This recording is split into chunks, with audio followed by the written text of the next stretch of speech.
Bonjour à tous. L'autre visage de la guerre se dessine dans les régions anglophones. Un véritable désastre économique et social se répand dans plusieurs villes devenues le théâtre des affrontements armés et des exactions perpétrées sur des populations civiles innocentes. Cette escalade de violence a poussé le chef de l'État à changer le commandant des forces militaires dans le chaudron de la crise anglophone. Le général Donatien Mélinguy a été limogé, titrent certains journaux. D'autres estiment que c'est une sanction liée à la multiplication des attaques des bandes armées et des accusations de violation des droits de l'homme durant certaines opérations militaires. Ce redéploiement tactique cache bien mal une crise humanitaire et une instabilité sociale qui fragilise l'unité nationale au Cameroun. À une semaine de la fête du 20 mai, Cameroun Tribune, un journal à capitaux publics, a tenu à célébrer la diversité du Cameroun dans certaines villes, symbole de la cohésion sociale du Cameroun. Mais la prospérité tant souhaitée est-elle au rendez-vous dans un pays où la fonction publique est devenue le foyer de la corruption et des détournements de deniers publics? Ce sont les axes majeurs de l'émission Droit de réponse. Mesdames, Messieurs, bienvenue à ce programme consacré à l'analyse du traitement des informations relayées dans la presse cette semaine. Avant de lever un coin de voile sur les experts de haut vol conviés sur ce plateau, je reçois d'abord le chroniqueur du dimanche, Flavien, bonjour. Bonjour Cédric et bonjour à tous les téléspectateurs ce dimanche. Quel est le regard de la presse sur ces enjeux concernant l'actualité nationale? Alors, au sujet de l'ambiance, donc à la fonction publique, la presse n'est pas restée insensible en tout cas et allée dans tous les sens pour le traitement de ces différents sujets. Le journal Mutation, qui parle par exemple de tripatouillage de la solde de l'État, fait savoir que depuis le début de l'opération de comptage physique des agents de l'État, 3 responsables donc de la solde sont à Kondingui pour répondre des soupçons qui pèsent déjà contre eux. Le quotidien privé cite d'ailleurs des noms et précise même le mode opératoire utilisé par ces derniers pour épuiser les caisses de l'État. Le journal Le Soir hebdomadaire, qui parle d'enrichissement illicite, souligne qu'une centaine de personnes déjà convoquées au tribunal criminel spécial pour détournement présumé des centaines de millions de francs CFA. Le même journal révèle que les arrestations et même des interpellations se font en cascade au ministère des Finances et même au ministère de la Communication. Pour le journal L'Essentiel, l'organe des ministères ou des ministères donc des Finances et même a été donc démantelé. Selon le tabloïd, c'est la cellule informatique qui serait donc au centre de tout le tripatouillage observé et qui fait perdre d'ailleurs un peu plus de 8 milliards de francs CFA par mois à l'État du Cameroun. Le comptage se poursuit pour mettre donc également un terme à la corruption et qui gangrène la fonction publique. Le journal Émergence, pour sa part, qui traite également de ces sujets, demande si un fonctionnaire peut être riche au Cameroun. Le quotidien privé bilingue tente donc de répondre en donnant notamment les rapports qui fustigent même le niveau d'enrichissement des agents publics, qui ne permet pas aujourd'hui à ces derniers de pouvoir être riches, mais seulement il faut utiliser la corruption et même l'arnaque pour devenir riche lorsqu'on est fonctionnaire au Cameroun. C'est ce que dit d'ailleurs le journal. Le journal Le Financier d'Afrique, qui parle également de gouvernance, situe à la suite notamment de tous ces désordres observés au sein de la fonction publique, fait savoir que le Fonds monétaire international vient de mettre sur pied un nouvel arsenal contre la corruption au Cameroun. Et le Cameroun, qui connaît d'ailleurs cette malgouvernance, verra le gendarme du monde à ses trousses. Le journal renseigne que le Fonds monétaire international a décidé d'évaluer de manière systématique les politiques de lutte et bien sûr de ses 189 États membres contre la corruption. Et parmi eux, le Cameroun, les batteries sont en marche dès le 1er juillet 2018. Selon le journal Le Financier d'Afrique. Voilà pour ce qui est donc de ce premier sujet. C'est dit que le second sujet parle bien sûr de la crise et comme vous le savez, les déplacés au Cameroun, ils se comptent donc à l'appel depuis quelques semaines. Le journal La Nouvelle Expression renseigne que chaque semaine donc des centaines de personnes apeurées par les atrocités des sécessionnistes dans les régions anglophones envahissent les localités voisines. La Nouvelle Expression souligne que ces personnes ne sont pas enregistrées comme déplacés internes alors que leur présence pose déjà problème dans les localités qui les accueillent. Les habitants des localités se plaignent donc des espaces occupés de façon désordonnée par ces derniers. et pense que c'est de l'insécurité qui vient donc de ce côté-là, avec notamment ces plaintes. On apprend également qu'à Bouddha, par exemple, dans la région de l'Ouest Cameroun, ces personnes, les tensions se montent progressivement à cause de l'échec de la stratégie sécuritaire mise en place dans ces régions anglophones. Et c'est justement à la suite de cet échec qu'Info Matin nous apprend que Paul Biya a décidé donc de mettre de côté le général Melingui, qui avait été donc nommé dans le sud-ouest, par exemple, pour ramener le calme à cause des exactions, ne cesse donc d'être enregistré. Ce dernier a été limogé selon le quotidien Le Jour, qui parle également de ce sujet et analyse d'ailleurs la situation. Émergence révèle que la Commission des droits de l'homme, qui cherche donc à comprendre tous ces désordres et surtout le rôle même que joue le gouvernement dans cette crise, a été chassée et même repoussée dans toutes les démarches engagées pour un retour au dialogue, un véritable dialogue qui permettra justement de voir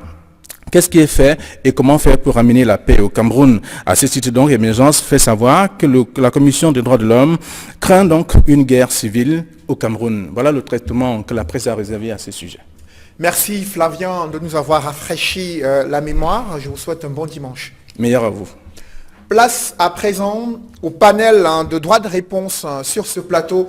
Le docteur Ariel Nitedem, bonjour. Bonjour, monsieur Lefelet. Vous êtes économiste, spécialiste des finances publiques et enseignant à l'Université de Yaoundé 2. Bienvenue. Merci bien. Également présent sur ce plateau, Edmond Kambia. Bonjour Edmond. Bonjour Cédric. Journaliste à la Nouvelle Expression, chef de la section politique internationale. Tout à fait. Bienvenue ce dimanche. Merci. Je salue tous les téléspectateurs et les copanélistes. Présent également sur ce plateau, Franck Essi. Franck, bonjour. Bonjour Cédric. Vous êtes secrétaire général de Cameroun People's Party. Vous venez de publier, dans le cadre d'un projet de la fondation Friedrich Ebert, un projet sur la citoyenneté active au Cameroun, les enjeux, les défis et les perspectives. Nous en parlerons au cours de cette émission. Le quatrième invité de droit de réponse, c'est Serge Sora. Bonjour Serge. Bonjour et bonjour à tous les téléspectateurs d'Equinox Télévision. Nos hommages aussi aux familles qui sont éplorées, auxquelles nous nous joignons en cette circonstance au nord, au sud-ouest et au nord-ouest. Vous êtes cadre politique de l'Union des populations du Cameroun. Effectivement, vous avez tous suivi, nous sommes à une semaine de la fête du 20 mai, la fête de l'unité nationale, et le gouvernement qui appelle les Camerounais à rester unis dans la diversité pour préserver la paix sociale en vue d'une stabilité et également de la prospérité. Edmond Kambia, quelle est votre analyse de cette thématique? Comment la presse a-t-elle perçu ce thème de la 46e édition de la fête du 20 mai? Oui, c'est comme des marronniers. Vous savez, chaque année, à la veille ou à quelques jours de la fête nationale, on assiste à un certain nombre d'activités qui sont menées par les officiels pour préparer le défilé, mais il y a également et surtout cet aspect thématique qui est déroulé par le gouvernement et dans les différents démembrements au niveau département, sectoriel et autres. Il s'agit pour les uns et les autres de s'approprier la thématique. Aujourd'hui, quelle est la pertinence de cette thématique? Il me semble que ce qui est important dans cette thématique, c'est la nécessité pour les Camerounais d'être unis dans le contexte actuel, qui est si difficile sur le plan social, économique et politique. Et il me semble que l'aspect prospérité qui figure dans cette thématique ne convient pas à la réalité sur le terrain. C'est comme un espoir, c'est comme une lueur d'espoir par rapport aux perspectives d'avenir, mais cette perspective ne peut être atteinte ou concrétisée qu'à travers un véritable dialogue et une volonté de vivre ensemble, ce qui manque le plus actuellement dans ce pays. Et la presse a reflété d'une manière générale cette perception que nous essayons de dérouler. Des citoyens appelés à rester unis dans la diversité afin de préserver la paix sociale pour un Cameroun stable, indivisible et prospère. Franck, ici, est-ce que cette thématique vous interpelle au quotidien au regard des conditions dans lesquelles vivent les Camerounais aujourd'hui? Bien sûr qu'en tant que Camerounais, nous souhaitons vivre dans un pays qui soit uni, qui soit en paix et qui justement soit sur le chemin de la prospérité partagée, où il n'y a pas d'inégalité sociale criarde et où justement les gens ont le sentiment que demain sera meilleur qu'aujourd'hui.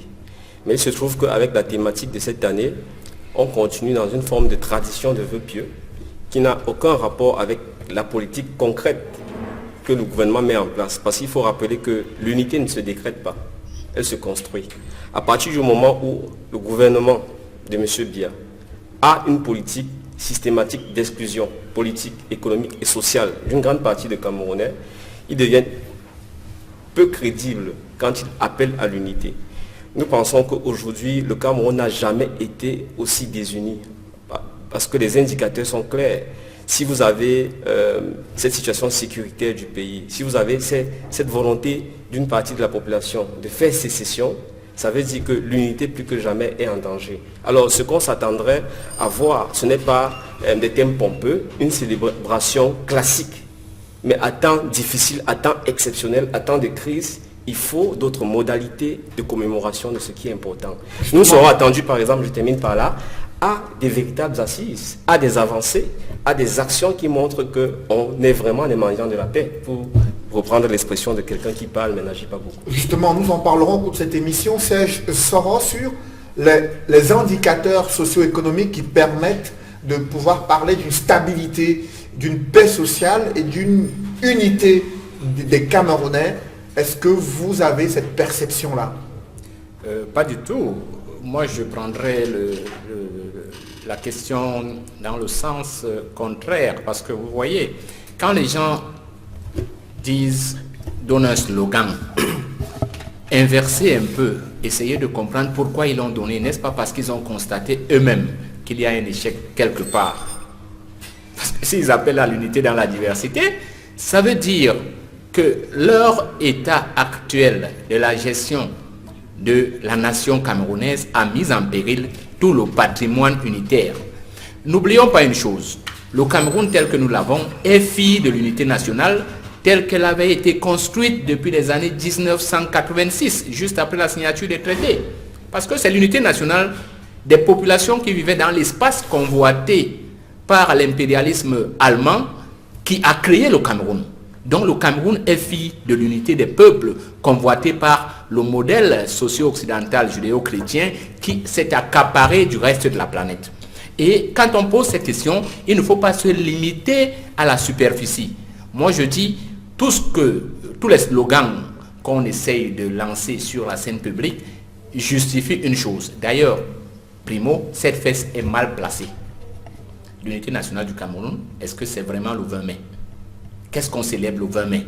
Vous comprenez que les gens sont dans une sorte, n'est-ce pas, d'aventure ambiguë liée à leur incompatibilité à assumer un héritage dont ils ne sont pas les dignes héritiers. C'est pour ça qu'ils n'arrivent même pas à trouver les concepts idoines. Mais comme nous sommes Camerounais et que nous devons en discuter, on peut et on est en droit objectivement d'en discuter. La réalité est là. C'est qu'il faut peut-être saisir l'occasion pour poser des questions fondamentales. Et l'une des questions fondamentales à l'Union des populations du Cameroun, on l'a posée depuis avant l'indépendance, le contentieux historique.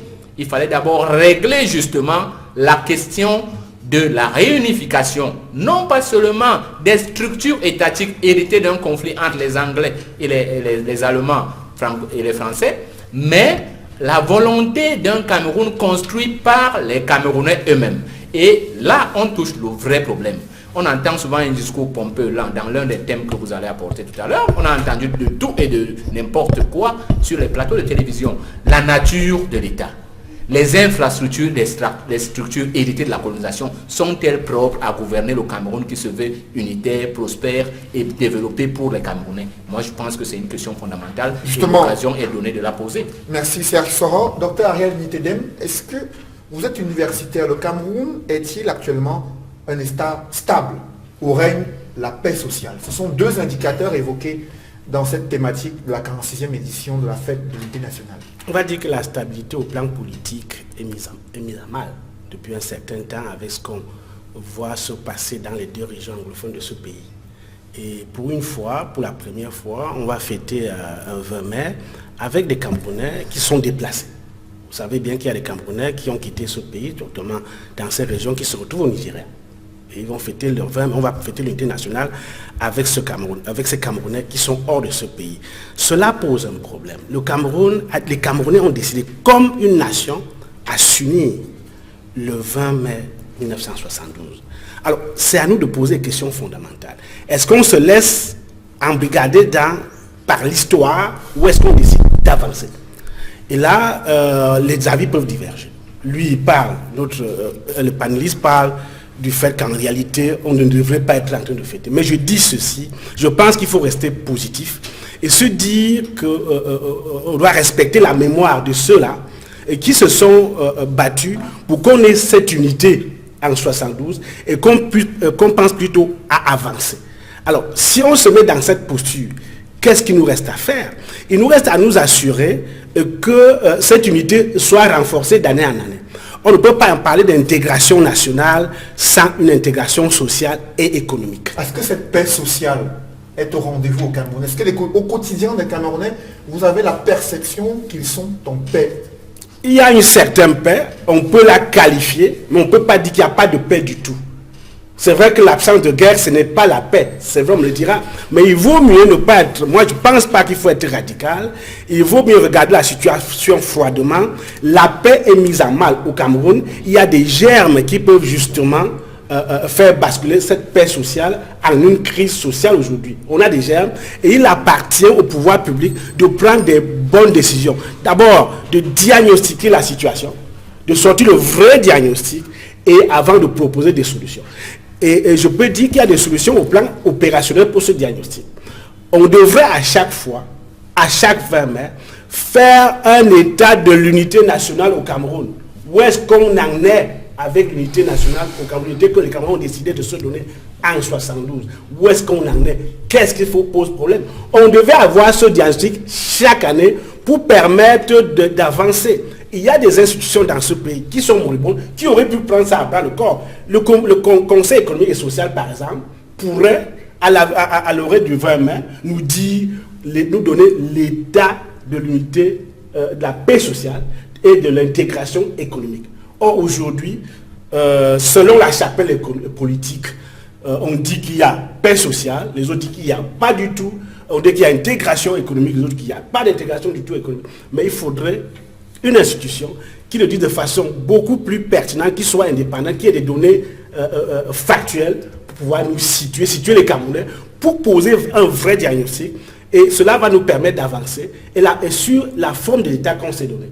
Et il faut dire aussi qu'aujourd'hui, on peut se demander pourquoi on en est arrivé là. La gouvernance pose problème, la gouvernance économique au Cameroun pose problème.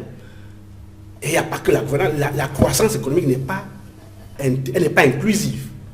Il y a, n'est-ce pas, des gens qui bénéficient de la croissance, il y en a qui plutôt souffrent de la croissance économique. C'est dans le cadre de la prospérité du Cameroun. Nous pourrions en parler dans cette émission. Mais déjà, vous évoquez la nécessité de faire l'état des lieux de l'unité nationale. Au-delà du Conseil économique et social, il y a des journalistes d'investigation qui travaillent sur ces questions depuis de nombreuses années. Edmond Kangia, quel est votre état des lieux de l'unité nationale au Cameroun? Est-ce que les Camerounais ressentent cette paix sociale, cette véritable unité au quotidien, cette inclusion sociale à travers le pays? Je mentirais si je disais oui. Je pense qu'il y a un gros problème dans ce pays, c'est que les Camerounais ne sont pas en paix. Les Camerounais ne vivent pas la paix. Nous sommes un pays en guerre, le chef de l'État l'a dit. Il a annoncé la guerre au Boko Haram, dans la partie septentrionale du pays. Il a également annoncé une guerre contre ceux qui, dit-il, font des troubles ou des désordres dans les régions du nord-ouest et du sud-ouest, dont la moitié du pays est en guerre. Voilà pour répondre sur la question de la paix. Le Cameroun est en guerre, il n'est pas en paix. Et sur la qualité de la paix, qui est relative dans les autres régions qui ne sont pas en guerre, est-ce que les Camerounais se sentent dans une situation d'unité nationale ou de justice sociale? La réponse est également non. Prenez le Camerounais lambda dans n'importe quelle région de ce pays, à travers un vox pop. Posez-lui la question s'il se sent en paix. Il ne se sent pas en paix, on ne se sent pas en paix lorsqu'on est incapable de se nourrir, de nourrir ses enfants, de les vêtir, de les scolariser. On ne se sent pas en paix lorsqu'on est incapable lorsqu'on a des enfants qui font des études universitaires, retournent à la maison, partager le menu, c'est-à-dire ce qui reste à manger avec leurs petits frères, leurs petites sœurs, parce qu'il n'y a pas d'emploi. On n'est pas en paix lorsque il y a une volonté j'allais dire, manifeste des autorités à ne pas ouvrir un dialogue national dans une situation de crise que nous connaissons aujourd'hui dans le nord-ouest et le sud-ouest. Il lui était idoine. La situation lui était idoine, n'est-ce pas, avant le 20 mai, d'ouvrir le dialogue national sur les questions qui préoccupent l'ensemble des Camerounais, au moins sur la crise anglophone et d'une manière générale sur la gouvernance au Cameroun. Il n'est jamais trop tard pour bien faire. Justement, les différentes articulations de la fête d'unité nationale sont d'ores et déjà connues dans certaines régions du pays, notamment dans le littoral où sont prévues des marches au flambeau, mais aussi des activités sportives et la grande parade attendue dimanche prochain, 20 mai 2018. Franck, ici sur la méthode et l'organisation de cette fête d'unité nationale, est-ce qu'elle convient au regard des conditions dans lesquelles vivent les Camerounais aujourd'hui? Évidemment non pour nous, parce qu'il me semble que le moment de célébration de l'unité nationale doit être un moment d'évaluation et de prospective. Évaluation du chemin parcouru, de l'état de la nation, évaluation si possible, comme l'a rappelé M. Nitedem, sur une base objective. C'est la raison pour laquelle, par exemple, depuis 2011, nous avons proposé que soit le Conseil économique et social, soit un observatoire soit créé pour observer les inégalités et toutes les entorses à la construction d'un sentiment d'unité nationale. Donc, l'évaluation doit être sur tous les plans, parce que les éléments qui concourent à l'unité nationale, c'est politique, économique, social et culturel. Donc, il faut aussi pouvoir analyser froidement où nous en sommes. Il faut pouvoir évaluer les programmes gouvernementaux qui concourent à renforcer l'unité nationale et éventuellement les corriger. Mais la prospective, c'est aussi plus important, parce qu'il ne suffit pas de faire les constats, mais il suffit aussi, à travers cette célébration-là, de fixer le cap pour l'avenir. Et dans le contexte camerounais actuel, mais les gens vont nous dire on veut la paix, les gens vont nous dire que le gouvernement fait ce qui est possible, mais comment comprenez-vous que depuis janvier 2017, on a mis fin, concernant la crise anglophone, à tout processus de négociation, à tout processus de discussion? Pour la gouverne de ceux qui nous regardent, en janvier 2017, on a mis fin aux négociations, on a enfermé les leaders du consortium, et depuis, nous sommes dans la gestion des aspects sécuritaires de la crise. Or, nous tous savons que cette crise est fondamentalement sociopolitique. Elle met en cause un certain nombre de modes de gouvernance, et elle a des aspects identitaires.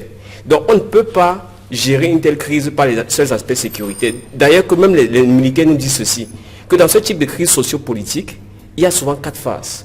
Dans une première phase, on essaye de sécuriser les biens publics, sécuriser les personnes.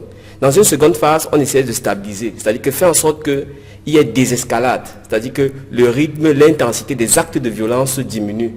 Les 2 dernières phases, c'est la phase de transition et c'est la phase de reconstruction, où le politique est au premier plan, où le politique est dans une phase de négociation, de proposition. Comment concevez-vous qu'un individu, M. Biya, parce que là je me permets d'être aussi radical, puisse être à la tête d'un pays qui connaît depuis bientôt 2 ans une crise d'une telle gravité, il n'a jamais daigné mettre son pied dans ces zones-là. C'est inacceptable. Et on vient nous sortir des thèmes pompeux et on nous dit soyons unis. L'unité ne se décrète pas, elle se construit par des actes concrets. Et aujourd'hui, si les gens ne sont pas capables d'organiser des assises où les Camerounais peuvent se parler, qui laisse la place? En plus des régions anglophones, il y a également l'extrême nord du pays, confronté bien sûr à la secte terroriste Boko Haram, et l'est du Cameroun où il y a de nombreuses exactions menées par des groupes rebelles en rapport avec l'instabilité en Centrafrique. Serge Soro, l'intérieur du pays également n'est pas épargné par cette situation. L'état d'esprit des Camerounais à une semaine de la fête de l'unité nationale ont-ils le cœur à célébrer cette unité nationale d'ici une semaine? Disons d'abord de manière sibylline qu'il n'y a ni stabilité ni paix. Parce que le nouveau, quelqu'un ne peut pas être dans la misère et être en paix. Le nouveau nom de la paix, c'est le développement et le bien-être. La stabilité des armes n'est qu'une sécurité, ce n'est pas une stabilité.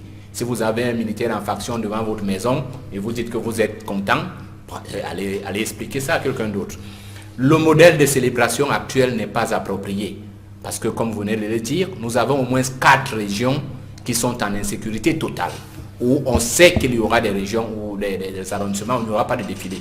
On aurait pu choisir un jour, ne serait-ce qu'un jour, pour décréter un deuil national.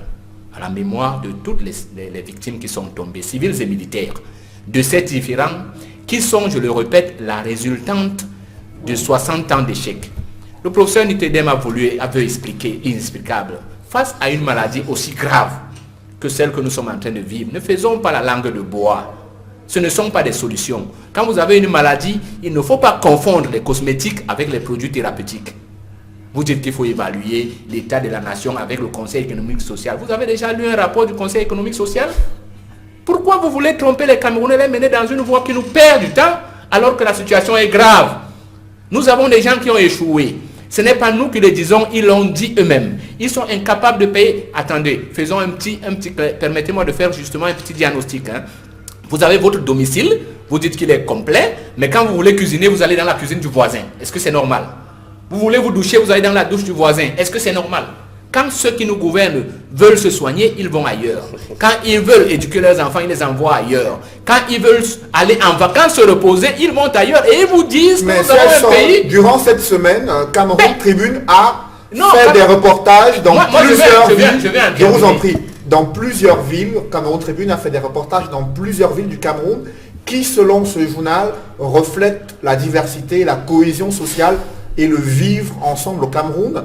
Est-ce que vous n'êtes pas en train de dresser un tableau trop sombre? Je dis à Cameroun Tribune de ne pas transmettre le terrorisme médiatique qui passe par les subterfuges superficiels. Vous êtes ici, descendez dans la rue et gardez quelques expressions courantes du Cameroun. On t'appelle quoi? On appelle Belobo Lobo. On dit vous êtes étranger. Je vous prends un exemple. En 2008, les élites soi-disant, entre guillemets, on ne sait pas qui les a nommés à ces postes, de petits, ont pompé une lettre. Elle est claire, réalisez-la. Vous comprenez bien qu'ils ont dit à certains de quitter en 2008. Vous avez les mémorandas qui tombent, qui sont clairs. Vous avez, et soyons sérieux, ne trompons pas les gens qui sont... Mais cette thématique justement appelle les Camerounais à être unis dans la diversité et non à promouvoir le communautarisme. Nous ne voulons pas. Dans la réalité, je vous ai dit, j'ai commencé mon introduction en disant le Cameroun est fille de cette volonté unitaire, viscérale, depuis la conquête allemande, c'est-à-dire que les Bakoko, tous les peuples qui avaient été sous la menace allemande se sont mis ensemble pour dire on va construire un bloc pour nous opposer à l'impérialisme judéo-chrétien occidental. Voilà la naissance du Cameroun. Maintenant, ceux qui ont continué cette bataille jusqu'à l'indépendance et qui devraient normalement gérer l'indépendance avaient mis en place un mécanisme. Le mécanisme, c'était l'unité d'abord et l'indépendance après. C'est ça qu'on appelle à l'UPC le contentieux historique, parce qu'il s'agissait d'évacuer toutes les structures et les infrastructures que la colonisation avait mises en place pour nous gérer, de telle manière qu'on soit géré par un pays indépendant. Vous avez des gens, laissez-moi terminer, parce que ce que je vais dire est très important. Vous avez eu des gens qui vous ont dit ici que la nature de l'État est intouchable, la structure est... Non, quand on veut débattre, ouvrir un débat sur le fédéralisme ne veut pas dire que les Camerounais vont dire qu'ils vont aller au fédéralisme. Je dis que au-delà, ce que Cameroun Tribune a voulu faire est hautement dangereux. Prenons un cas simple. Vous avez vu les contextes qu'il y a eu lors des élections sénatoriales. Vous savez qu'il y a une région qui a 11 sénateurs. Et des gens ont épinglé cela. Pourquoi ne nommerait-on pas dans d'autres régions des sénateurs d'autres régions? Les gens ont remis cela en cause. Vous avez un conflit ici, à Douala souvent, autour des délégués du gouvernement, où on vous dit que la Constitution a mis les autochtones et les allogènes. Quand on prend des précautions sur un document aussi fondamental, ça veut dire qu'on est conscient qu'on n'a pas construit ce qui était prédit pour être construit. Justement, le Cameroun qui souhaite préserver sa diversité pour célébrer son unité dans une semaine. Docteur Ariel Nitedem, vous percevez sur ce plateau la préoccupation des hommes politiques qui estiment que tout est sombre au Cameroun. Est-ce que vous êtes aussi pessimiste? Non, pas du tout. Vous savez, la politique est très prégnante au Cameroun. Tout est politisé. Je dois dire que le Cameroun reste un pays diversifié. On ne peut pas se le cacher. Et on veut construire une unité, n'est-ce pas, dans cette diversité. Et ce qu'on devrait faire, c'est prendre le meilleur de tout ce qui nous réunit. C'est ça qu'il faut regarder, pas ce qui nous divise. Et je ne pense pas qu'il faille s'embrigader dans l'histoire. Laissons l'histoire là où elle est, essayons d'avancer. Et si on essaie d'avancer, ce que j'ai dit tantôt pour le Conseil économique et social, c'est que c'est une structure moribonde auquel on devait donner beaucoup d'autorité, beaucoup de pouvoir. On devait plutôt la garnir avec des compétences qui peuvent faire ce travail. C'est ce que j'ai dit. C'est vrai qu'à l'état actuel des choses, le Conseil économique et social est incompétent pour faire ce que leur demande de faire. Ça, c'est connu. Donc j'interpelle simplement le pouvoir public sur le fait que cette institution, si elle était bien organisée, elle ferait ce travail. Cela dit, pour pouvoir construire l'unité nationale sur cette diversité, il y a des problèmes qu'il fallait résoudre. Le problème de représentativité. Il ne faut pas oublier, je rappelle à ces hommes politiques que le rôle de la politique, l'enjeu de l'action politique, il est économique en fin de compte. En fait, si l'homme politique travaille pour instaurer la paix et la stabilité, c'est pour qu'en fin de compte, on améliore les conditions de vie des populations. C'est de ça qu'il s'agit. Et ce n'est qu'au plan économique que les conditions de vie seraient améliorées et qu'il y aurait cette cohésion sociale. C'est plutôt ça la résultante de l'action de l'homme politique. Alors je dis, pour que tous les Camerounais se sentent Camerounais avant d'être de leur groupe sociologique, il faudrait des préalables qui ont été mis à mal ces derniers temps. Un, la gouvernance. Comment est-ce que les ressources sont distribuées au Cameroun? Ça pose problème. La représentativité au niveau des institutions, il y a une crise de représentativité. Il y a des communautés qui se sentent moins représentées. Et il y a cette politique publique qu'on a mis en place à l'époque, et qu'on a appelée équilibre régional, qui aujourd'hui est appliquée de façon, on va dire, guindée. C'était une idée brillante au départ, il faut le dire, c'était un concept, puisque ce concept existe ailleurs. Ce n'est pas un concept camerounais. J'ai bénéficié de quelque chose de similaire aux États-Unis, où on recrute un noir américain, n'est-ce pas? Quand le gouvernement fédéral finance un projet, il y a un pourcentage de noirs qui doit être recruté. Mais cette fois-là, ils appellent ça affirmative action. Cette fois-là, on recrute le noir qui est compétent. On ne le recrute pas parce qu'il est noir. On regarde parmi les noirs celui qui remplit les conditions qu'on s'est fixées au départ, les conditions de compétence. Mais le pouvoir public estime que l'équilibre régional reste respecté au Cameroun. Ah non, pas du tout. Justement, c'est ce qui pose dans les grandes écoles de l'administration. Et justement, cette exclusion, ce sentiment d'exclusion met à mal l'unité nationale. Il faut le dire clairement. Le fait que certaines personnes se sentent exclues de la gestion de notre patrimoine collectif, qui est le Cameroun, c'est un bien collectif, c'est une nation. Tout le monde devrait pouvoir participer à la gestion de ce pays. Tous les communautés devraient participer et toutes les communautés devraient bénéficier des ressources. C'est là le problème. On a un chômage endémique des jeunes dans ce pays. Et pendant ce temps, on a d'autres jeunes qui ont pu trouver la place à la fonction publique et qui détournent. Un matin, on vous dit on a détourné 13 milliards. Après, c'est 8 milliards. Mais c'est de ça qu'il s'agit. Ce n'est pas autre chose. Il ne faut pas aller chercher loin. C'est un problème de gouvernance, de distribution des ressources communes, de patrimoine commun. Et il faut véritablement s'y atteler. Si on ne le fait pas, l'unité nationale va être mise à mal. Une unité nationale qui est de plus en plus fragile avec la crise anglophone qui secoue le Cameroun depuis près de 2 ans. Edmond Gambial est devenu le symbole de la volonté du gouvernement de mesurer sa capacité à résoudre les crises 2 ans plus tard, alors qu'on va célébrer le 20 mai dans une semaine. Quelle est votre analyse de la situation actuelle? D'abord, permets que j'exprime mon émotion et mes condoléances à toutes les personnes qui ont perdu des proches depuis le déclenchement de la crise anglophone dans les régions du nord-ouest et du sud-ouest, aussi bien en ce qui concerne les personnalités militaires ou civiles.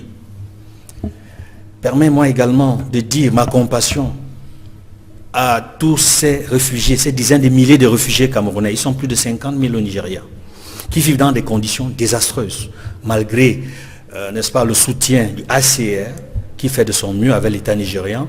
Et j'interpelle ici le gouvernement camerounais de s'associer à tout ce qui est fait pour véritablement apporter un soutien concret à nos frères et sœurs qui se retrouvent malgré eux au Nigeria dans des conditions très difficiles. Cela dit, aujourd'hui, comme tu l'as si bien affirmé, le gouvernement camerounais est vraiment à l'épreuve. C'est-à-dire la crise anglophone qui perdure et dont les solutions homéopathiques ou alors des solutions qui visent à trouver, j'allais dire, des palliatifs, s'avère insuffisante. Parce qu'en réalité, pourquoi aujourd'hui la crise perdure? Il y a eu des solutions au niveau des questions qui ont été posées par les enseignants, qui ont été posées par les avocats. Mais très vite, l'erreur qui a été commise a été d'interdire le consortium. C'est une erreur parce qu'aujourd'hui, le gouvernement n'a plus face à lui des interlocuteurs visibles, identifiables. À partir de ce moment, ce qui se passe est une conséquence normale. Quand vous n'avez plus d'interlocuteurs, que vous avez vous-même évacués, comment voulez-vous résoudre la crise? Puisqu'aujourd'hui, ceux qui agissent ne sont pas identifiables. Il fallait laisser le soin à ces interlocuteurs visibles, identifiables, de continuer avec les négociations et les amener, qui sait, à discuter avec ceux-là qu'on ne voit pas. Des propositions de solutions à la résolution définitive et durable de la crise. Parce que c'est de ça qu'il s'agit aujourd'hui. On parle de plus en plus de la forme de l'État, mais je crains que le débat sur la forme de l'État ne suffise plus. Je crains que le débat sur la forme de l'État ne suffise plus parce que la plupart des personnes ou des citoyens, des compatriotes qui au départ de la crise étaient modérés, se sont radicalisés. Et de plus en plus, ils ne veulent même plus, pour ceux même qui voulaient la décentralisation, ils n'en veulent plus du tout. Pour ceux qui faisaient le fédéralisme, certains n'en veulent même plus du tout. C'est-à-dire le discours sécessionniste a pris du chemin, a gagné du chemin, à cause justement de cette volonté d'utiliser uniquement et principalement la solution militaire pour résoudre un problème dont la solution ne peut pas être que militaire. Justement, cette stratégie militaire qui a vu également une escalade de violence observée dans les régions du nord-ouest et du sud-ouest. Franck, ici, vous y étiez au nord-ouest durant ces derniers jours. La presse d'expression anglaise qui relaie de façon quotidienne le désarroi des populations. Est-ce que vous avez vécu ces réalités lors de votre séjour? Malheureusement, j'ai vécu ces réalités et c'est la raison pour laquelle je félicite tous ceux qui ont de la compassion pour leurs compatriotes et qui ont une pensée pour eux. Parce que qu'est-ce que nous avons vécu? Nous, quand je parle de nous, c'est un groupe de femmes qui s'appelle les Mères de la Nation, qui ont dit que depuis 2 ans, on observe une dégradation de la situation et qui estiment qu'on ne peut plus compter sur un gouvernement qui manifestement, dans un premier temps, a été dans le déni de la réalité et ensuite est dans l'application des fausses solutions.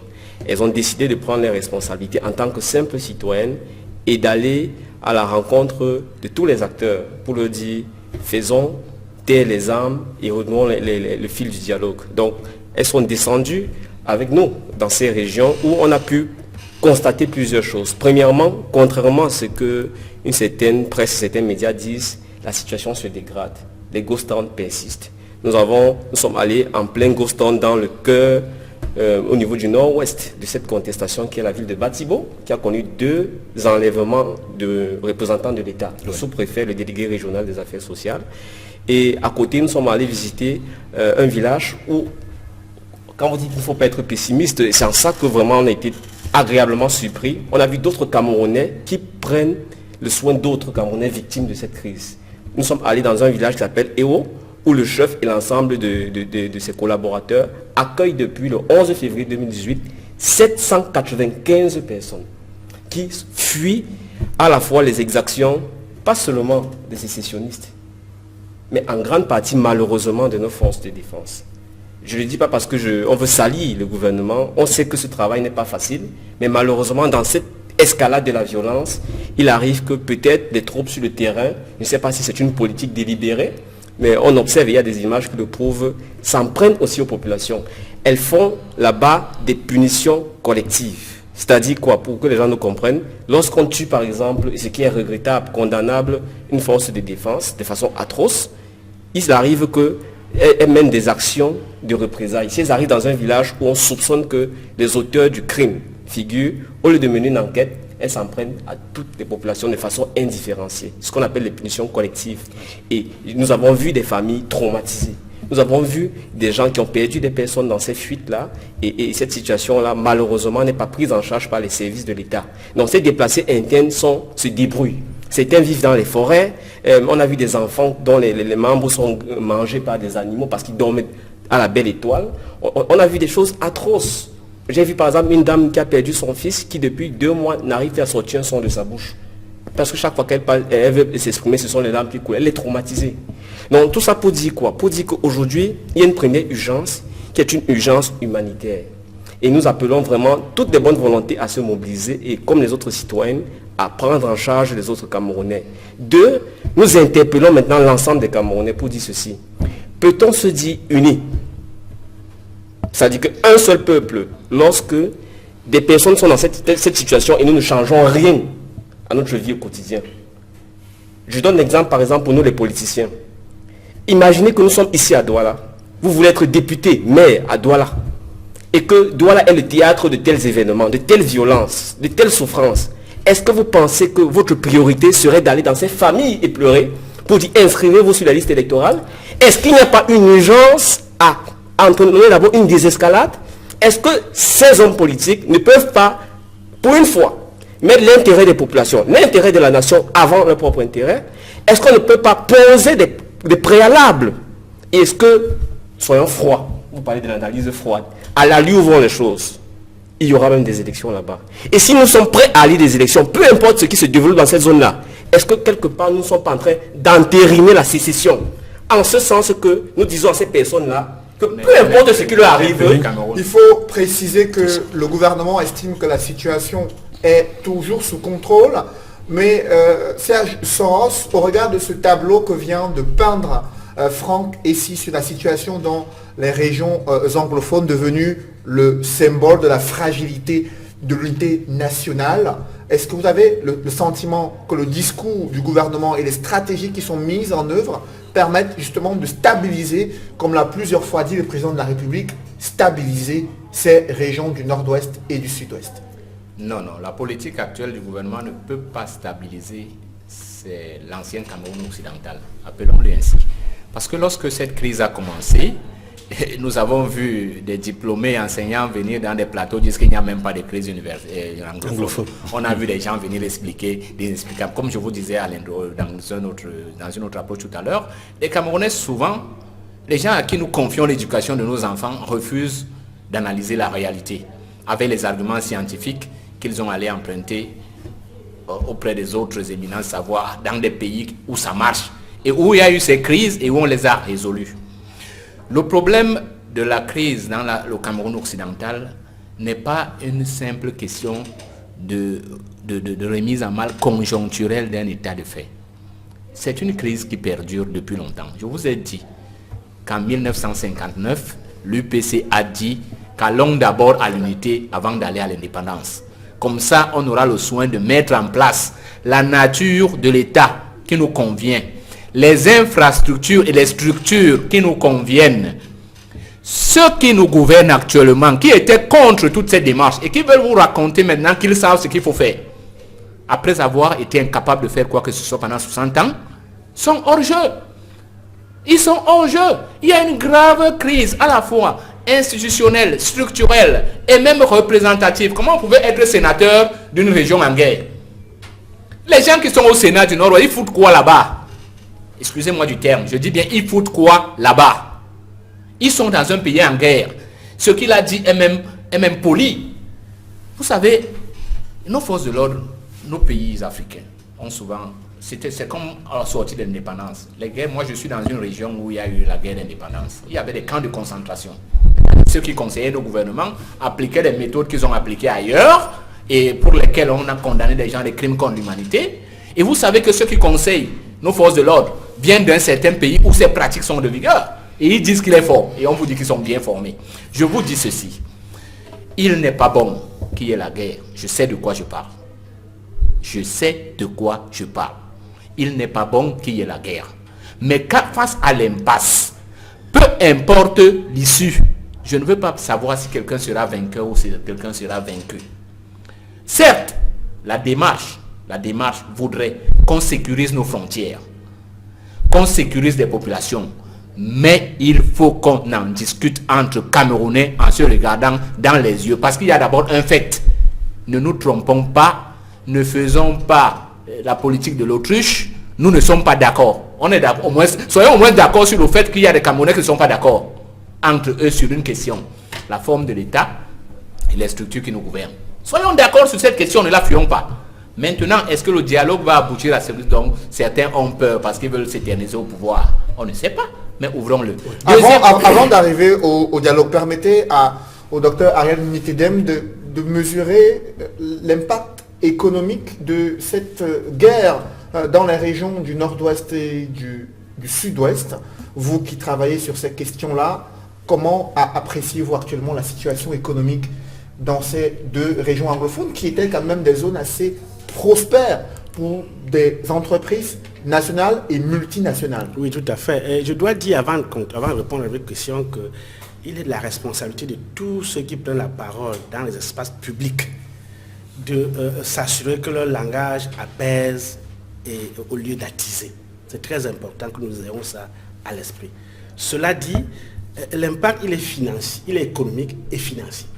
Économique parce que cela a, n'est-ce pas, ça contribue à freiner les activités économiques dans cette zone.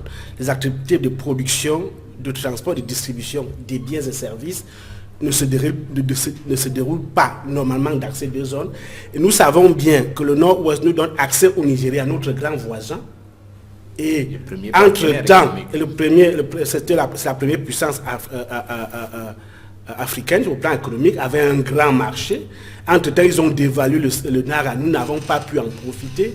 Et au sud-ouest, on est ouvert sur l'océan avec notre société de raffinage, avec ses activités d'exportation envers la Guinée équatoriale. Hein. On exporte beaucoup envers les zones, les pays environnants à travers l'Imbé. C'est une frontière maritime et on connaît l'importance de l'économie maritime dans une économie. Donc l'impact économique est très très important. Cela agit négativement sur l'économie du Cameroun. L'économie de ces deux régions est affectée et affecte de façon générale l'économie du Cameroun. Au plan financier, il faut regarder ça à deux niveaux. Au niveau des recettes de l'État, parce que l'activité économique étant au rabais, l'État ne peut plus s'attendre aux mêmes recettes douanières et fiscales comme avant. Donc les prévisions de recettes qu'on a inscrites dans le budget de 2018, ils risquent de ne pas être atteints à cause de ce qu'on n'arrive pas à collecter ces recettes au nord-ouest, au sud-ouest. À cause des activités économiques qui sont au point mort. Maintenant, au niveau des dépenses publiques, cela affecte les dépenses publiques à deux niveaux, parce que, voyez-vous, les militaires sont sur le terrain. Les dépenses militaires sont les dépenses par nature improductives. Et donc, il coûte cher d'entretenir une armée qui est sur le terrain. Et vous voyez bien, dans le régime financier de l'État, les dépenses militaires sont des dépenses qui échappent au contrôle. Donc, dès que les chefs militaires ont décidé qu'il faut débloquer telle somme, l'homme politique n'a pas de choix que de débloquer. Parce que vous avez des militaires sur le terrain avec des armes, ce n'est pas gai de gérer cela. Quand les armes sont sorties des casernes, les militaires sont hors des casernes, ça devient très compliqué et ça pèse sur les finances publiques camerounaises au niveau des dépenses. Donc l'impact est très important, ne serait-ce qu'au nom de cet impact négatif, fortement négatif, sur l'économie et sur les finances publiques, on devrait agir plus rapidement. Parce que mon problème, ce n'est pas, comme les hommes politiques disent que les pouvoirs publics en place ne font rien, je dis mon problème avec les pouvoirs publics en place, c'est le timing des solutions qu'ils apportent. Les solutions sont apportées de façon, on va dire, pour moi la vitesse n'est pas très bonne.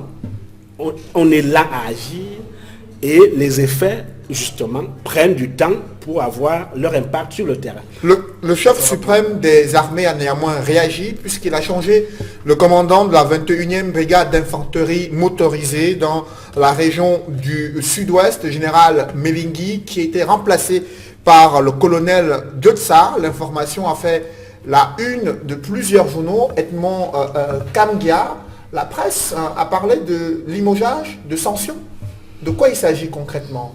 Oui, la presse a largement commenté cette information qui est, il faut le dire, qui rentre dans le registre de l'actualité. Vous savez, il y a eu une série d'événements dans la crise anglophone, comme sur le plan économique et financier. On a vu avec l'opération Épervier et autres, des personnes qui ont été interpellées, arrêtées. Mais en ce qui concerne ce général-là, il faut le dire, cela est intervenu dans un contexte assez précis.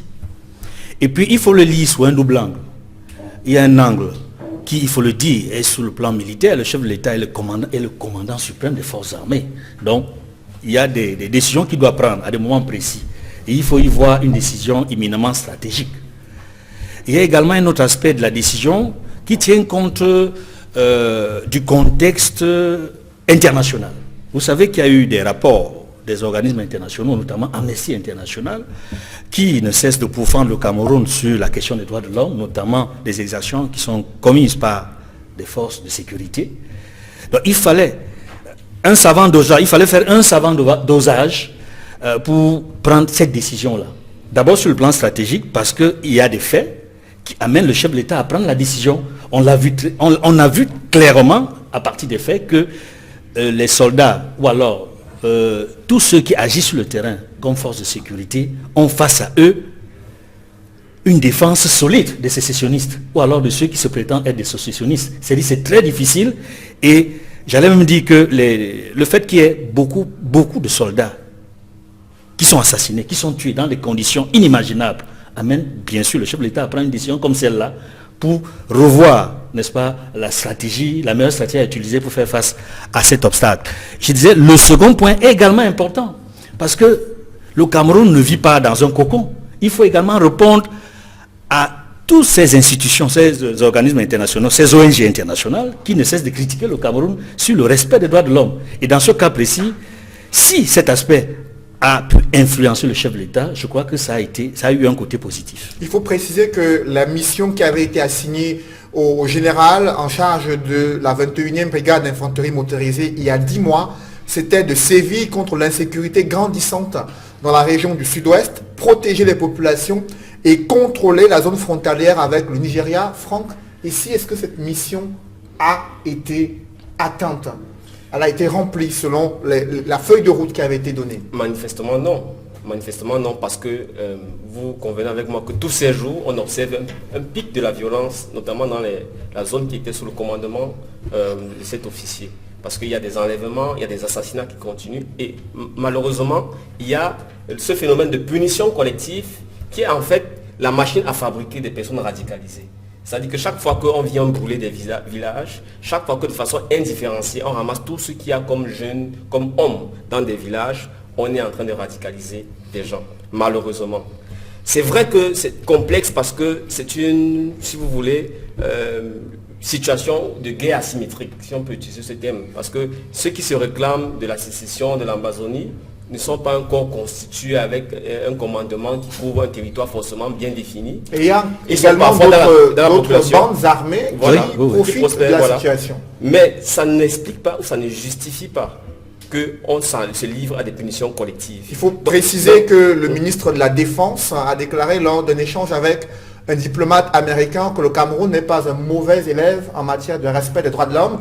Il a défendu l'intégrité de l'armée camerounaise et sa bravoure sur le théâtre. Écoutez, des opérations. nous avons atteint un stade au Cameroun où on ne peut plus prendre au mot nos autorités. On ne peut que les juger, les apprécier, les évaluer aux actes qu'ils posent. Pour exemple, un exemple.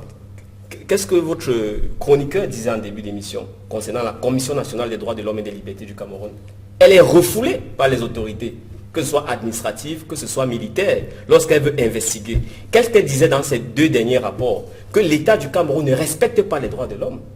Donc, je ne parle pas d'amnistie. On va dire que c'est un complot international qui veut déstabiliser le Cameroun. Je parle d'une commission nationale qui est sous la supervision d'autres institutions étatiques qui sont composées de Camerounais et qui aujourd'hui se voient refuser le droit de faire son travail. Je voudrais revenir rapidement, donner 2 ou 3 illustrations des dégâts économiques et sociaux qui sont des facteurs qui vont prolonger la crise. C'est par exemple sur le plan militaire. Ça, c'est une des révélations que je fais et j'invite quiconque est de bonne foi à aller vérifier, et en particulier les autorités. Est-ce que vous savez que dans certains checkpoints, il s'est mis en place un système de prélèvement qui ne repose sur aucune légalité? C'est-à-dire, les gens qui passent, les transporteurs publics, quand ils arrivent là-bas, que vous ayez vos papiers ou pas, vous déposez de l'argent. À qui? Aux militaires? Aux militaires, Ah, tiens. je vous dis. Hein? Et je peux vous donner par exemple, je vous donne un exemple, même l'entrée de Bamenda, en partant de Santa. Allez vérifier. Deuxième chose, sur le plan économique, nous avons rencontré des associations d'hommes d'affaires, de commerçants, qui nous disent que, je donne celui qui a parlé, je ne vais pas donner son nom, mais vous pouvez aller vérifier. Avant le début de cette crise, il faisait au moins un voyage par mois au Nigeria ou hors d'Afrique pour aller s'approvisionner. Et quand les affaires se passaient bien, il avait en moyenne 200 000 francs par mois comme revenu. Depuis qu'en novembre 2016, cette crise a commencé, il n'a fait que 2 voyages. Oui, c'est désastreux. Et il a 4 enfants, dont 2 sont à l'université. Il était en détresse. Il vous dit qu'actuellement, si les choses continuent comme ça, d'ici un mois et demi, à Bamenda, il connaît beaucoup de ses collègues, non seulement qui vont fermer boutique, mais qui vont faire du n'importe quoi. 3e exemple, nous avons rencontré le chef Bafout. Vous savez que la chefferie Bafout est en proie à des tensions. Tout à fait. C'est une des plus grandes chefferies du Nord-Ouest. Il nous disait, avant la crise, il avait en moyenne 40 000 visiteurs parce qu'il a un patrimoine, il a un château qui sera classé au patrimoine de l'UNESCO. Voilà. Donc 40 000 visiteurs par an. Tout à fait. Depuis que la crise a commencé, en 2017, il a eu 20 visiteurs. Et quand vous êtes Camerounais, vous payez 1000 francs quand vous venez faire la visite, sans compter les autres services. Donc si vous mettez même, et que les étrangers payent un peu plus, donc si vous mettez même le prix de 1000 francs, donc ça veut dire qu'il avait au moins 40 millions de recettes pour sa chefferie. Et maintenant, on est passé à 20. Donc il passe de 40 millions à 20 000 francs. Il a des écoles qui ont fermé. Et toutes les 22 écoles qui sont dans son territoire ont toutes fermé. Avec 298 enseignants qui se retrouvent sans travail. Donc voilà des situations qui ne sont pas prises en charge, qui font que la solution militaire n'est pas la solution.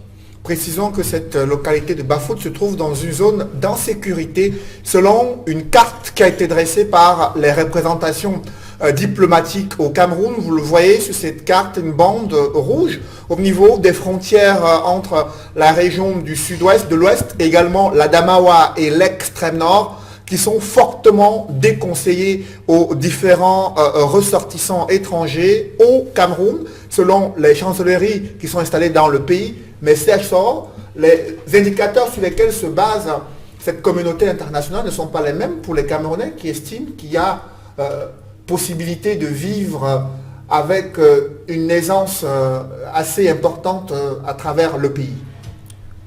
Disons que de prime abord, je dirais quand il y a conflit, il y a nécessairement un désastre économique. De la part de l'État qui essaye d'assurer la sécurité, des compatriotes viennent de le dire, en des termes aussi limpides, c'est-à-dire personne n'a envie que ça perdure. Quand le professeur Nitedem parlait d'apaisement, moi je ne comprends pas. Est-ce que nous sommes en train de mettre de l'huile dans le feu? Je dis non. Je dis non. La meilleure façon même de résoudre souvent une crise, c'est de dire la vérité aux gens. La vérité libère. La vérité libère. Cessez d'entretenir le mensonge. Nous sommes en train d'aller tout droit vers le chaos. Si rien n'est fait. Quand on l'a dit, on a assez de courage pour dire aux compatriotes que la solution n'est pas dans la violence. Parce que le Cameroun ne fabrique pas les armes. Donc même les sécessionnistes sont en train d'hypothéquer leur avenir. Ils s'approvisionnent chez qui? Ils sont en train de s'endetter. Mais pour que cela s'arrête, il faut que ceux qui ont, nous avons dit qu'ils sont illégitimes, mais c'est eux qui ont le pouvoir, que ceux qui gouvernent fassent le pas. Ils n'ont pas fait le pas depuis que la crise a commencé. Ils n'ont pas fait le pas. Mais il y a eu plusieurs missions qui ont été non, menées sur le terrain. Il a bien dit qu'il y a une crise de représentativité. Attendez, vous ne pouvez pas arracher à quelqu'un son patrimoine et désigner un héritier illégitime pour venir négocier avec son fils. Restituez-lui d'abord son patrimoine et asseyez-vous pour discuter de qu'est-ce qu'il vous doit pour n'avoir pas été là pendant que vous en preniez soin. Voici la problématique fondamentale, si je veux résumer en bref, le contentieux historique que l'UPC pose. C'est-à-dire que lorsque les enseignants ont posé le problème, les avocats, ça ce n'était pas le début de la crise. Ceux qui suivent l'actualité au Cameroun savent qu'il y avait 20 ans de cela, que l'OCON marchait souvent et qu'on l'arrêtait souvent avant le 1er octobre. Et il posait les problèmes de fond. Moi, je lisais souvent ces papiers, parce que j'avais un ami à l'époque qui était là-bas. Et j'arrivais, on l'a arrêté, il avait ses tracts. Il disait qu'il y a un problème fondamental de gouvernance. Vous venez de le reposer. Vous voulez poser le même problème pendant 60 ans. Quelqu'un fait la sourde oreille et vous dites que nous devons prêcher l'apaisement. Nous allons être appelés, parce qu'ils sont têtus, nous allons être appelés aux élections. Mais que les citoyens camerounais prennent leurs responsabilités et confient le pays à ceux qui ont pris l'engagement dès le départ de changer la nature et la structure de ce pays pour que chaque Camerounais, là où il est, sente que la République l'a mise devant. Avant les élections, il y a la fête de l'unité nationale. Je vous en prie. Permettez-moi de terminer. Je vous en prie, vous allez le poursuivre tout à l'heure. La fête de l'unité nationale qui sera boycottée par certaines formations politiques, parmi lesquelles le CPP. Franck, ici, pourquoi prendre cette décision au moment où les Camerounais doivent s'unir pour célébrer cette fête, pour afficher leur appartenance, leur patriotisme à cette unité du Cameroun? Avant de vous dire pourquoi, s'il vous plaît, restituez les thèmes que nous utilisons. Nous ne boycottons pas. Déjà, ce thème, on ne l'utilise pas. Nous appelons à la non-participation à une célébration factice de l'unité nationale. Quand on dit célébration factice, c'est que, un, on va la résumer, la cantonner à un défilé. Deux, un défilé dont nous, le CPP, notamment au niveau de Yaoundé, sommes exclus depuis 2011.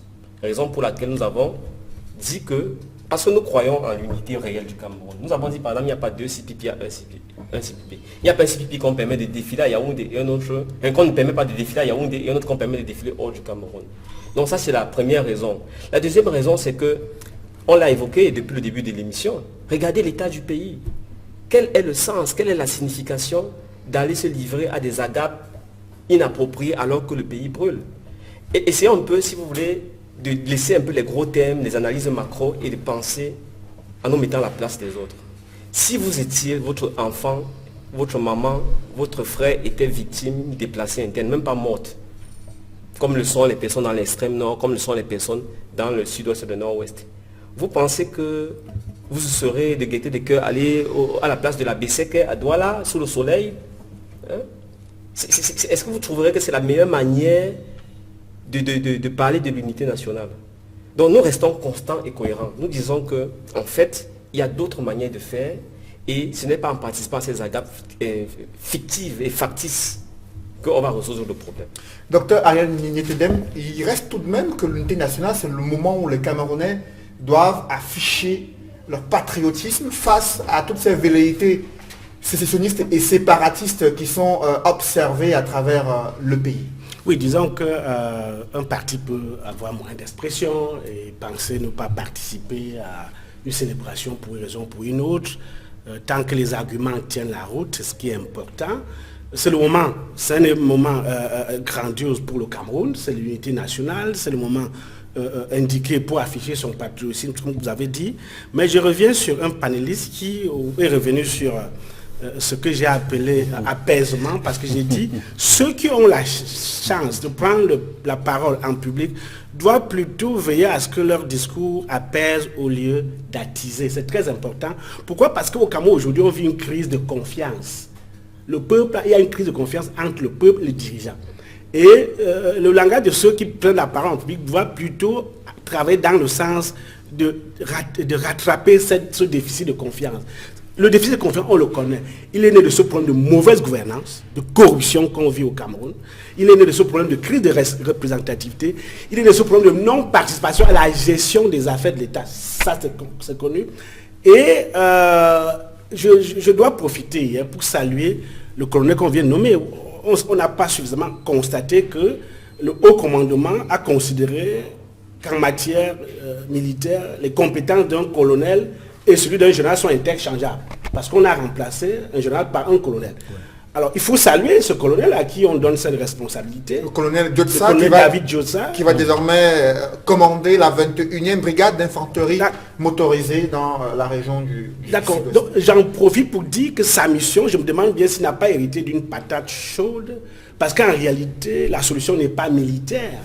C'est la confiance entre le peuple et les dirigeants qui va permettre de résoudre ce problème anglophone, parce que c'est une guerre camerounaise, c'est une guerre interne entre Camerounais, que ce soit les militaires ou les autres qui ont pris les armes au nom du sécessionnisme, c'est des Camerounais. Ce n'est pas une guerre conventionnelle où on va attendre que le colonel place ses militaires et tire sur les autres en face, et quand il aura tué beaucoup de gens, on va dire qu'il a gagné et qu'il a été performant. Que non. Sur le volet politique, est-ce que vous avez la perception que le gouvernement utilise tous les leviers pour justement éteindre les braises ardentes de cette crise? Tous les leviers, je ne pense pas. C'est un certain nombre de leviers, oui. Tous les leviers, je ne pense pas. Parce que je n'ai pas l'impression que les partis politiques s'accordent, ne serait-ce que sur le minimum, quand il s'agit de la gestion de cette crise. Et j'ai l'impression qu'ils sont tous en désaccord sur un certain nombre de points. C'est vrai qu'on voit le parti au pouvoir qui a pris des initiatives. On a vu des nouveaux ministres, où il y a eu des ministres issus de cette partie anglophone, puisqu'on parle de la crise de représentativité. Le chef d'État a cru devoir mettre dans son gouvernement des nouvelles personnes issues de ces zones, c'est vrai qu'on peut voir est-ce qu'ils sont suffisamment représentatifs. On voit leurs actions sur le terrain. On a un ministre de l'administration territoriale qui a pris quelques actions qui semblent porter, mais c'est encore très tôt d'en dire quoi que ce soit. On a vu un ministre originaire de cette zone qui est rentré dans le corps de l'enseignement, dans les ministères qui s'occupent de l'enseignement. Et qui aura pour défi d'organiser les examens Absolument, de fin d'année dans cette région-là. Et c'est encore trop tôt d'en dire quoi que ce soit. Il y a certainement des actions, peut-être qu'elles ne sont pas suffisantes, il faut aller plus vite. Mais je crois que l'action forte que j'attends personnellement des pouvoirs publics, c'est l'accélération de la décentralisation et notamment la mise en place des régions. Voilà pour moi l'action qui permettra, à mon avis, me semble, de faire bouger véritablement les lignes. Parce qu'en réalité, il est question de faire en sorte que tout ne se décide plus à Yaoundé. Il ne faut pas oublier que pendant longtemps, cette partie du pays était habituée à une administration qui lui était proche. Le centre de décision, c'était à Boya. On l'a déplacé à Yaoundé depuis très longtemps et on ne l'a pas ramené. Ça pose problème. C'est un véritable problème. Ça ne dépend pas du chapelle politique. Donc si on décidait de mettre en place les régions dès demain, je peux vous dire qu'il y aurait quand même le discours des sécessionnistes aurait plus de la peine à passer. Et l'autorité militaire aura moins des attaques, parce que on a vu dans le sud-ouest des originaires de l'Ebialem qui ont saisi une élite de l'Ebialem, le professeur Leke en l'occurrence. Il a été arrêté par des gens de son village quand il allait célébrer la nomination d'un de ses frères. Et c'est là où ce sont des gens, vous voyez bien, d'où vient-il que les ressortissants d'un village, n'est-ce pas, s'en prennent à leurs élites? Cela pose un problème. Donc il y a ce problème de déficit de confiance qu'il faut rétablir. Et je pense qu'en mettant en place les régions, on va résoudre. Le président de la République du Cameroun a justement demandé au nouveau ministre de la décentralisation et du développement local de lui faire des propositions visant à l'accélération de la décentralisation. C'était lors du dernier conseil ministériel qui s'est tenu après le réaménagement du gouvernement. Serge Soro, est-ce que la création d'un nouveau ministère de la décentralisation et du développement local peut être une réponse politique idoine à cette crise vécue dans ces régions du nord-ouest et du sud-ouest? Une réponse, oui. Idoine, peut-être pas. Peut-être pas, parce qu'il faut aller plus loin. Ce n'est pas aujourd'hui que le chef de l'État va nous dire que le document sur la décentralisation n'est pas prêt. C'est encore une errance. Tout le monde sait que tous les textes de la décentralisation ont été adoptés depuis. Nous tous, nous savons pourquoi il y a blocage. Parce que ce qu'on appelle, entre guillemets, l'élite gouvernante a décidé qu'elle ne cédera pas un pouce du pouvoir tant qu'elle n'est pas sûre qu'elle va transmettre le pouvoir à ses petits-enfants. Permettez-moi de revenir sur le défilé. Moi, je dirais que c'est de leur droit de boycotter. Mais je pense qu'à cette occasion, on aurait pu proposer une célébration alternative. C'est ce que nous faisons déjà. Parce que boycotter, c'est même donner du grain à moudre à ces... Moi, je pense que ceux qui ne veulent pas défiler peuvent dire carrément qu'ils organisent un deuil national. Parce que la situation est préoccupante. Et apporter et organiser peut-être leur dialogue alternatif et proposer quelque chose au peuple camerounais. Je peux vous rassurer que c'est ça. Parce que moi, je pense qu'actuellement, l'interlocuteur le plus important, c'est le citoyen camerounais. Parce que nous sommes, comme il le dit, face à deux camps. Ceux qui gouvernent pensent qu'ils ont une solution, mais nous voyons où elle nous mène depuis 60 ans. Les autres acteurs politiques sont présents et font des efforts. Et non, certains n'imaginent pas quels sont les efforts qu'on fait pour exister même dans cette semblance de monarchie qui se dit démocratie. Alors, je pense qu'il est temps qu'à un moment donné, les citoyens camerounais prennent leur engagement. Et c'est le moment pour moi de saluer certains médias qui jouent le jeu, qui permettent aux Camerounais de s'instruire autrement que par des canaux, entre guillemets, officiels. Il faut aussi que les autres corps participent à ce débat, parce que je n'ai pas souvent l'impression, parce que ces derniers temps, j'essaye de les écouter, que ce soit les enseignants, collègues d'université, que les enseignants du secondaire, je vous jure qu'il est temps d'organiser un autre discours, parce que le discours souvent va dans le sens du professeur Nitedem. Ne nous cachons pas derrière les mots. C'est pas nous qui créons les incidents, c'est pas nous qui jetons de l'huile au feu. Au contraire, je dis en disant la vérité à vos étudiants et au reste du peuple camerounais, les choses vont aller plus vite. Parce qu'il est plus dangereux d'entretenir l'ignorance en croyant qu'on va masquer le problème, que de dire la vérité et enseigner positivement, ça va donner des meilleures solutions. Edmond, Dites aux Camerounais, permettez-moi de conclure, parce que je vous en prie, ce que je disais par rapport à je ça, vous en prie, allez-y. c'est que, un, il est normal et urgent qu'on réinstaure la sécurité. Je ne dirais pas par tous les moyens, comme l'avait dit un président de ce pays. Cela n'exclut pas aux forces de l'ordre de rester professionnelles. On sait que parmi eux, il y aura des exactions. Ça, c'est normal. C'est ça l'état de guerre. Deux, il est temps que si le gouvernement en place ne veut pas organiser un dialogue, eh bien, nous, à l'UPC, nous prenons la responsabilité d'organiser un dialogue national. Et nous allons bientôt inviter ceux qui le veulent à venir à ce dialogue. Et on va proposer aux Camerounais ce qui avait été proposé en 1959 pour résoudre cette crise. La résolution du contentieux historique. Après, nous allons poser sur la table la charte de la bonne gouvernance qui intègre à la fois la participation de tous les citoyens à la gestion du bien public. Le mot importe peu. Fédéralisme, décentralisation. Les Camerounais choisiront l'expression qui les convient. Aucune expression ne doit être exclue du débat. Qui a dit aux Camerounais que quand on va parler du fédéralisme, on va applaudir? Dans une Afrique qui veut aller vers l'intégration, pensez-vous vraiment qu'il soit objectif d'organiser des micro-fédérations pour aller vers une grande fédération? Je ne pense pas. Les Camerounais ne sont pas dupes. On en est là parce qu'on a en face un mur qui n'écoute personne et qui avance. Justement, le Cameroun qui doit rester uni dans sa diversité pour célébrer la paix sociale, la stabilité selon les propos du gouvernement et surtout la prospérité. Et cette prospérité est-elle au rendez-vous au regard de ce que la presse a évoqué cette semaine, cette série de détournements sur le fichier solde de l'État? Le scandale continue de choquer le quotidien des Camerounais. Edmond Kambia, on continue d'en parler avec cette affaire de salaires fictifs et d'agents publics de l'État corrompus qui ont bénéficié de ces détournements de fonds publics observés entre 2017 et 2018. Oui, je vais rappeler une expression des propos tenus par le chef de l'État dans les années 90 notamment, face à un journaliste français de regrettée mémoire, Yves Mourouzi, qui lui demandait qu'est-ce qu'il aimerait que le Cameroun, que le monde entier garde de lui.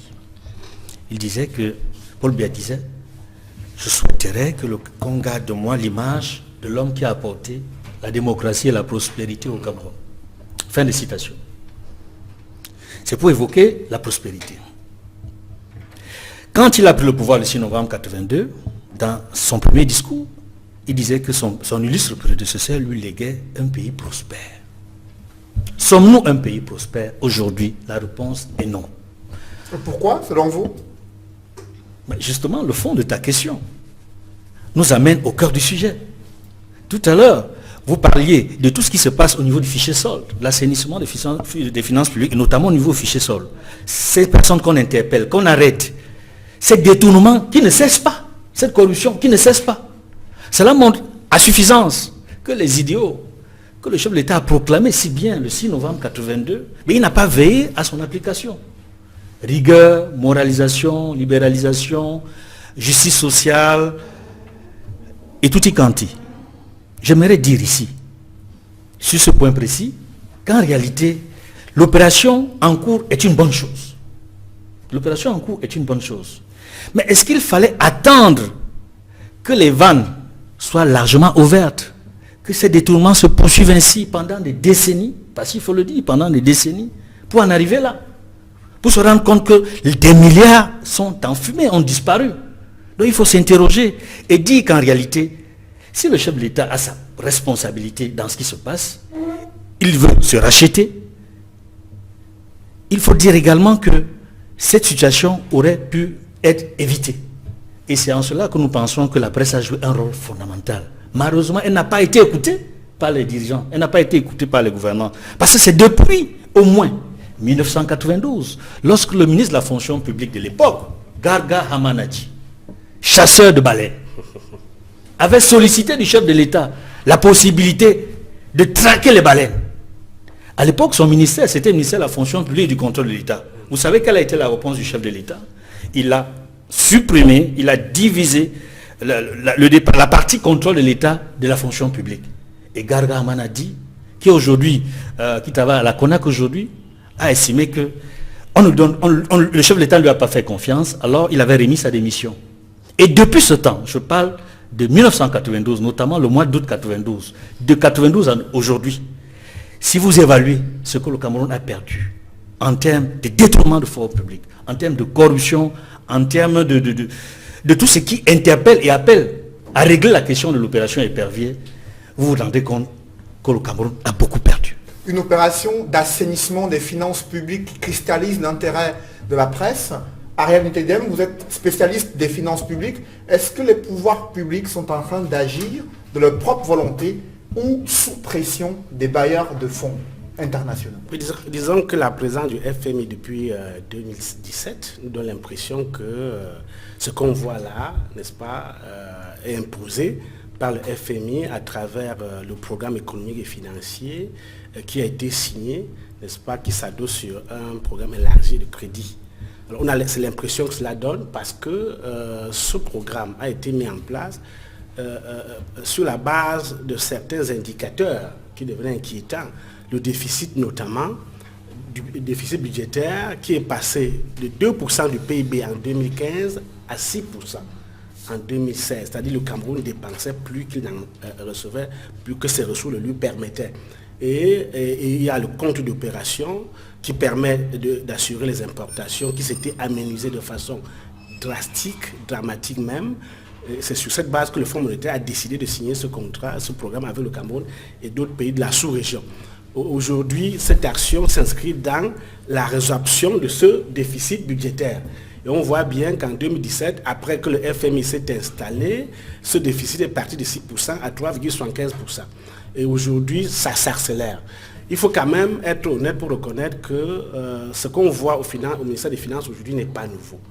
Monsieur Moutazé qui arrive, il commence son action à la tête de ce ministère par cette action courageuse, mais ce n'est pas nouveau, ça ne date pas d'hier, ça date de dizaines d'années. D'où vient-il que les autres ministres ne se sont pas attaqués à ce phénomène? Parce que ça en est c'est un véritable phénomène.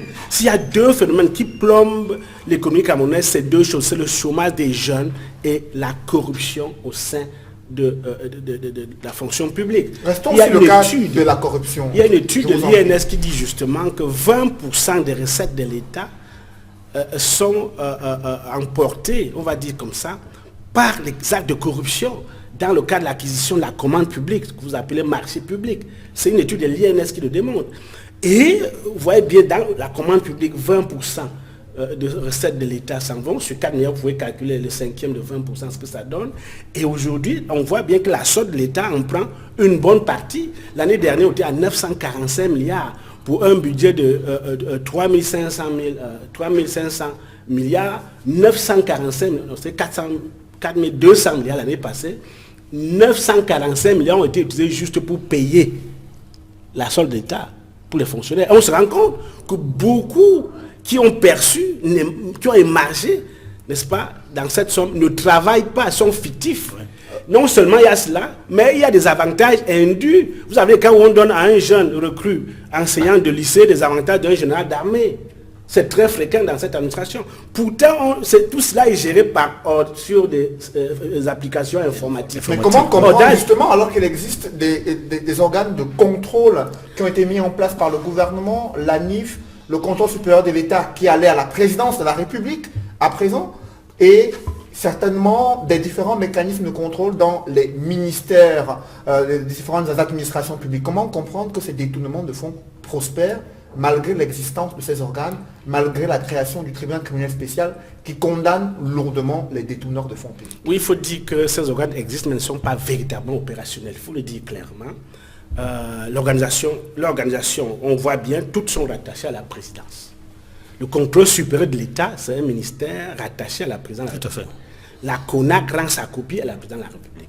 La NIF rend sa copie à la présidence de la République. La Chambre des comptes rend sa copie à la présidence de la République. Le chef d'État l'a voulu ainsi, peut-être pour avoir la même mise. Et le Cameroun reste le seul pays dans la sous-région qui refuse de mettre en œuvre une directive de la CEMAC qui demande aux États de mettre en place les cours de comptes en lieu et place des chambres de comptes. Parce que la Chambre des comptes, tout ce qu'elle fait, elle juge les comptes et rend son rapport sur le jugement de compte, mais elle ne peut pas engager les poursuites. Elle remet son rapport à qui de droit, qui lui seul, maintenant, a la latitude, n'est-ce pas, d'engager les poursuites. L'opportunité. C'est un choix politique, certainement, que le président a fait. Peut-être que ça lui permet de mieux contrôler un certain nombre de choses. Je le pense. Mais au-delà de cela, parce qu'il n'a pas l'information à temps, même s'il voudrait, même s'il avait voulu agir, il n'a pas l'information à temps. Je vais vous dire pourquoi. C'est des contrôles a posteriori. A posteriori sur plus de 5 ans. Des gens qu'on condamne aujourd'hui, c'est des gens qui ont des soupçons qui pèsent sur leur gestion il y a 10 ans, 8 ans pour certains. Cela veut dire quoi? Cela veut dire que le contrôle est passé 10 ans après que les actions liées à la prédation de la fortune publique ont été commises. Le contrôle supérieur de l'État passe 10 ans après, et c'est à ce moment que le chef d'État a les éléments pour prendre la décision. Du coup, ça décrédibilise l'opération. On a l'impression que les motifs qu'on avance ne sont pas les vrais. Le peuple ne croit plus à cela. Voyez-vous, prenez quelques exemples, ce qu'on appelle les prisonniers de luxe. Voyez-vous, il y a quelqu'un qui a géré le port du Cameroun, et c'est quand il était ministre qu'il a été appelé pour répondre.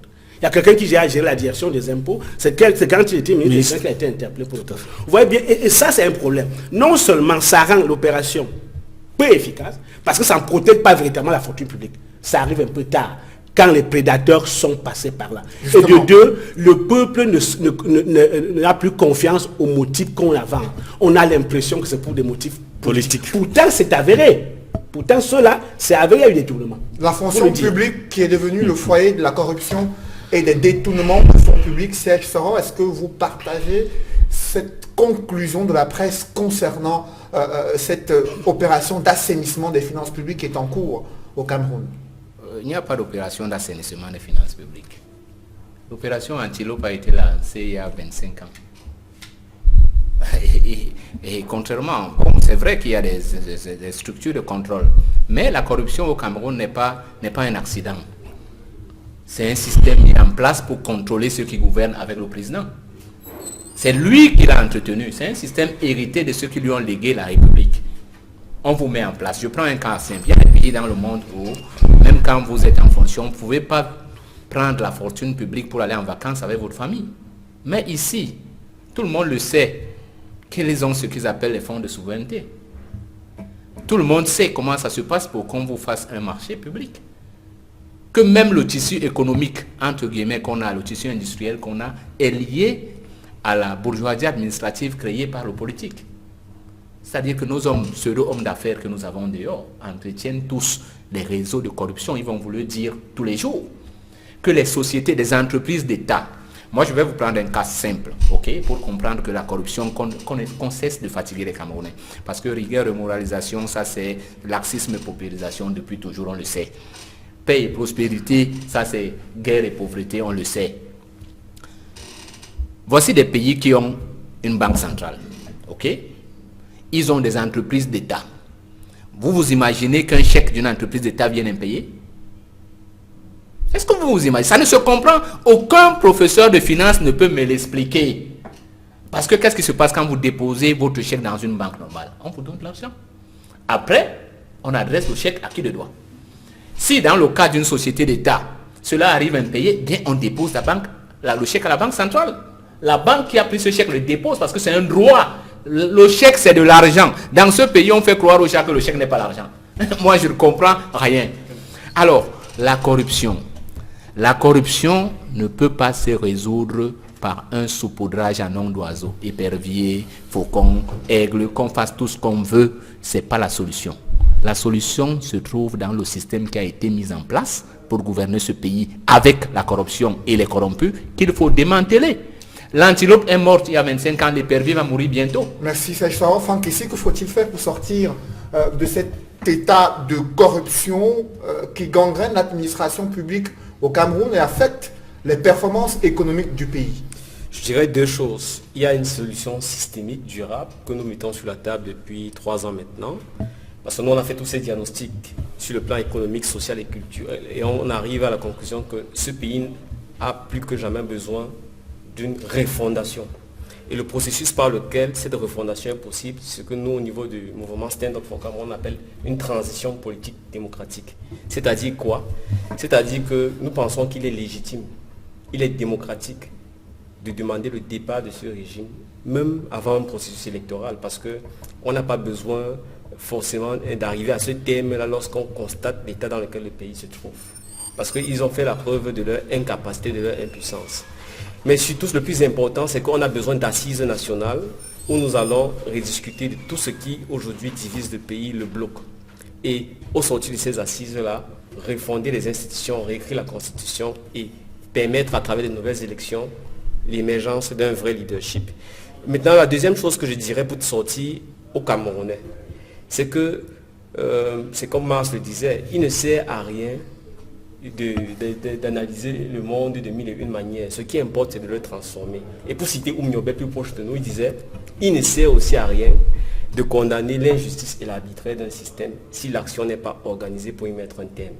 Aujourd'hui, nous demandons, il y a des initiatives qui existent, de se joindre à ces initiatives pour dégager ceux qui justement Alors nous justement, empêchent. le dernier mot à mettre à Dr Ariel Ntedem sur cette question lancinante de la lutte contre la corruption au Cameroun. C'est l'enjeu majeur en cette année électorale au regard des difficultés que rencontrent les Camerounais dans leur quotidien. Comment y mettre un terme, comment extirper ce cancer de la fonction publique afin de permettre aux Camerounais de renouer avec des services publics qui sont véritablement fonctionnels.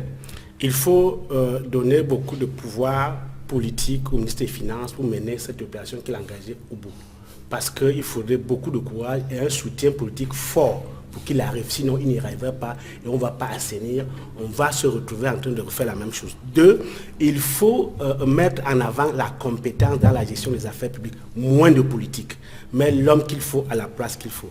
Maintenant, pour revenir sur cet abaissement dont je parle, je dis, un panéliste ne cesse de me dire que je ne dis pas la vérité, je dis au mensonge. Quand je dis qu'il ne faut pas attiser, il faut plutôt apaiser, je ne dis pas, cela ne se traduit pas par le mensonge. On peut dire la vérité sans être alarmiste, sans être populiste, sans passer par l'invective. C'est ce que je dis. Et je suis de ceux qui justement restent derrière la science, qui ne parlent que de la science, donc des faits scientifiques. Merci, Dr Ariel Ntedem. Je rappelle que vous êtes économiste, spécialiste des finances publiques et enseignant à l'Université de Yaoundé 2, également présent sur ce plateau, Franck Essi, secrétaire général du CPP, et Serge Soro, cadre politique de l'UPC, Edmond Kamdia de la Nouvelle Expression. Messieurs, merci d'avoir participé à ce programme. C'est la fin de Droit de réponse. Merci d'avoir suivi. Restez sur Equinox Télévision.